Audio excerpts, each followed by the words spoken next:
السلام عليكم، ازيك؟ عامله ايه؟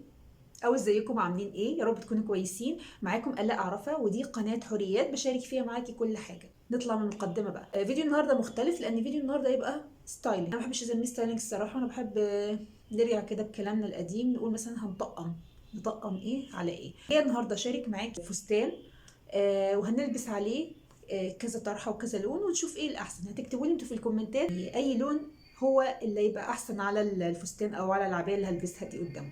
هو فيديو النهارده شارك معاكي ازاي نلبس عبايه او الفستان ده، ازاي نلبس الفستان ده اكتر من شكل او على كذا طرحه، وازاي في كل مره بنلبس فيها الشكل ده او الفستان ده طرحه مختلفه بيدينا شكل مختلف خالص. يعني مثلا انت لو عندك طقم واحد بس ممكن تشكلي بيه كذا طرحه. انا عارفه انتوا عارفين.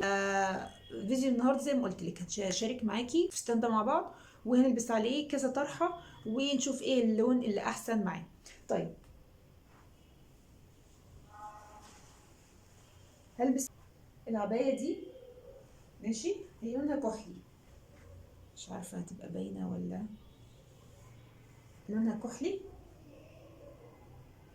ماشي، وهي خدوا بالكم هتبقى مفتوحه شويه من هنا.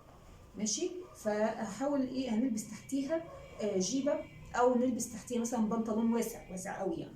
بس انا يعني بفضل ان ايه الواحد هيلبس تحتيها جيبه لان فتحه كبيره قوي قوي يعني. فايه هنشوف سوا، وهنجرب نلبس مع الطرحه دي اللون ده، وهنلبس مع اللون ده، وهنلبس اللون ده ونجرب ونشوف الطقم ده هيبقى احلى، او الشكل ده هيبقى احلى مع اي طرحه.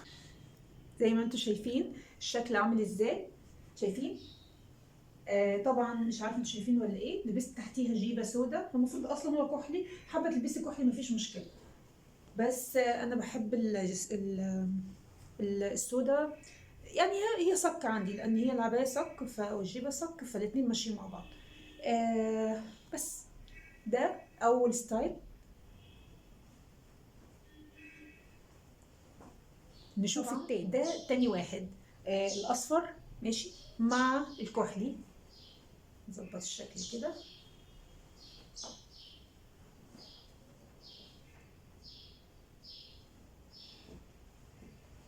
ولا التاني احسن ولا التالت؟ تعالوا نشوف مع بعض.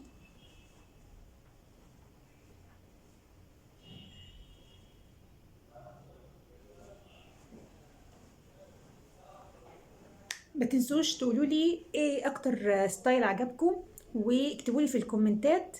ويا رب الفيديو يكون عجبكم. ودي برضو افكار، لو اي واحده عندكم مثلا اي حاجه عندكم اللي عندها مثلا فستان لونه كحلي، ممكن تاخد افكار من شكل الالوان اللي انا لابساها، الوان الطرحه مثلا. وبس كده، ده كان فيديو النهارده. يا رب يكون الفيديو عجبك. متنسيش تعملي لايك وسبسكرايب وتشيري الفيديو لكل بنت مهتميه بالمحتوى ده.